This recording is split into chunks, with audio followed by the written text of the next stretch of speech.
Saludos.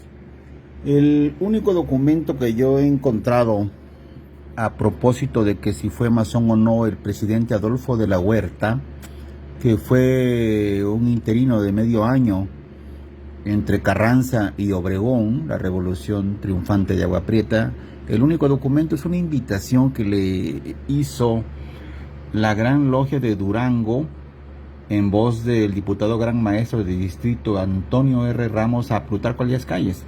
El invitado era Calles a asistir a la Gran Logia de Durango el 18 de junio de 1923.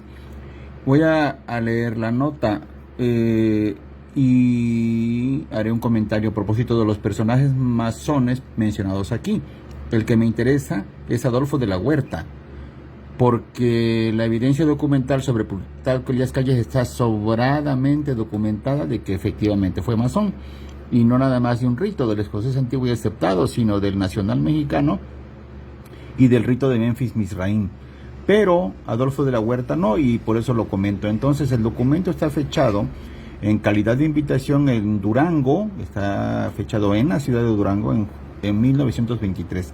Invitan a Calles a que asista a Durango a una actividad masónica que es la instalación de la Gran Logia Guadalupe Victoria. Entonces dice: al muy querido hermano señor general Plutarco Elías Calles, secretario de Gobernación, Oriente de México, y en junio del 23, por supuesto que se perfilaba sólidamente Plutarco Elías Calles para ser el siguiente presidente de la República del 24 al 28. Y estamos en junio del 23. Era el candidato más sólido, íntimo amigo de Obregón, seguidor de Obregón y secretario de Gobernación, cuando la Secretaría de Gobernación era la Secretaría de Gobernación.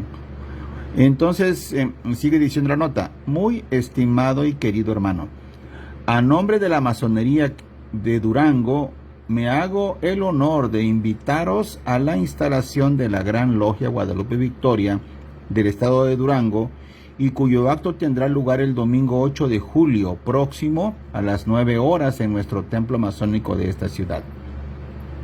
Y aquí viene la mención que me importa, el segundo párrafo.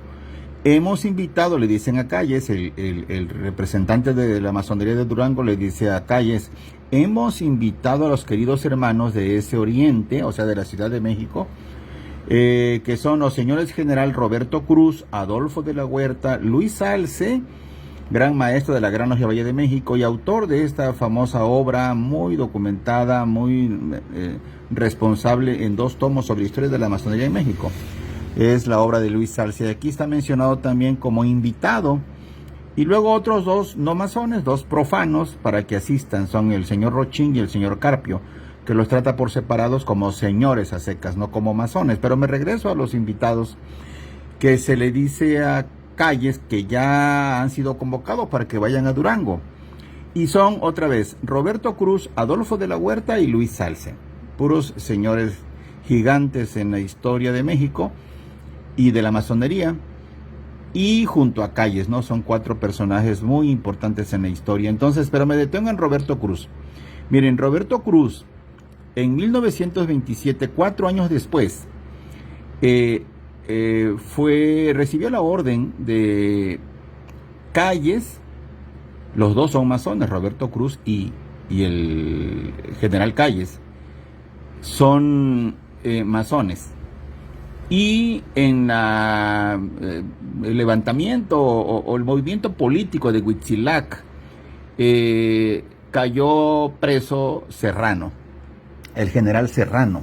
Y entonces el general Serrano va a ser pasado por las armas, y en algún momento Roberto Cruz concedió una entrevista ya en edad avanzada a Julio Scherer en Proceso. Miren cómo se junta aquellas épocas con la modernidad. Eso está narrado en mi libro, invito a que lo lean en la página 365, como el año 365, ahí está la historia completa de este incidente masónico, grave, delicado, por lo que voy a narrar. Entonces, Calles quiere fusilar a Serrano por este levantamiento o señalamiento del levantamiento por la pretensión de haber pretendido competir por la presidencia de la República. Es lo que hizo Serrano. Entonces lo van a fusilar y Calles le ordena a Roberto Cruz, el que está aquí invitado en 1923 a la Gran Logia de Durango, a que fusile a Serrano. Entonces Roberto Cruz le declaró a Julio Scherer hace algunos años, vean la nota ahí en mi libro, página 365, ya la dije, de que por favor lo dispensara y no lo obligara a pasar en ese fusilamiento, de no querer a fusilar a Serrano, dice, primero porque es masón, aparte es mi amigo, no lo puedo hacer, general, y dice, reléveme de esa responsabilidad. Y Roberto Cruz narra de una manera pues más o menos que será neutral, que lo relevó, y entonces Calles le ordenó a Claudio Fox, que hiciera el fusilamiento, y fue quien finalmente ejecutó la orden, la del fusilamiento de Serrano. Entonces Roberto Cruz tuvo el escrúpulo, tuvo la duda de fusilar o no a Serrano por masones y amigos. Y ojo con esto, a Plutarco Elías Calles no le importó, sabiendo que los tres eran masones: Calles, Roberto Cruz y Serrano. Dicho por el propio Roberto Cruz en entrevista con Julio Scherer hace algunos años. Tomé nota de esa entrevista, está en mi libro, ya dije la página. Entonces, regreso con Roberto Cruz. Aquí está invitado en el año 23, 4 años antes de la matanza de Huitzilac, a asistir a la instalación de la Gran Logia Guadalupe Victoria en Durango. El invitado es Plutarco Elías Calles, ya dije, pero se le previene a Calles que también están invitados los masones Roberto Cruz, el general, Adolfo de la Huerta y Luis Salce. Se le previene no porque sean enemigos, todos son amigos, todos son de la misma clase política. Se le previene para que sepa que hay otros invitados, todos masones. Entonces, ese es un dato sobre Roberto Cruz, que se negó a fusilar a Serrano en Huitzilac, pero a Calles sostuvo la orden. Bueno, pero también me acuerdo de otra cosa, que Julio Scherer le preguntó a Roberto Cruz, oiga, ¿y si el general Calles le da la orden terminante y usted no tuviese escapatoria para negarse, qué hubiese hecho? Dice, sin duda fusilo a Serrano. Así lo dijo en la entrevista. Véanla en la página 366, que es donde acaba. Y entonces, la explicación que le da Roberto Cruz a Scherer, a Julio Scherer, director de proceso hace algún tiempo, es de que, por supuesto que lo habría fusilado, dice. Y se explica Roberto Cruz, masón, a Calles, masón. Dice, es que Calles era el presidente de la República y yo era un soldado. Y a pesar de que fuera masón, dice, a pesar de todo, lo fusilo a Serrano si el presidente Calles me lo ordena de manera terminante, categórica e indudable. Era yo, dice, un soldado y no tenía más que obedecer. Masonerías aparte. Declaración esta de Roberto Cruz a Scherer, ya dije, lean la historia en mi libro, página 365 y 366.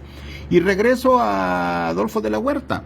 Es el único documento que me he encontrado de que Adolfo de la Huerta fue masón. Aquí está citado como masón por Antonio Ramos. Antonio Ramos está en el papel membretado, es el membrete suyo en el documento, y se cita él en el membrete como miembro supernumerario del Supremo Consejo del Rito Escocés, grado 33, para la República Mexicana. Es miembro supernumerario, es decir, no es miembro de número, no es miembro de la colectividad directa del Supremo Consejo, sino, digamos, una especie como de staff, si me permiten la frase, al declararse aquí como miembro supernumerario. Es quien firma la invitación. Esos son los comentarios. En 1923, Adolfo de la Huerta, registrado como masón. Lean mi libro sobre masonería, está en Mercado Libre, y mi libro de cuentos está en Amazon. Léanlos, por favor, y si los entienden, hagan el favor de explicármelos. Muchas gracias y hasta la próxima.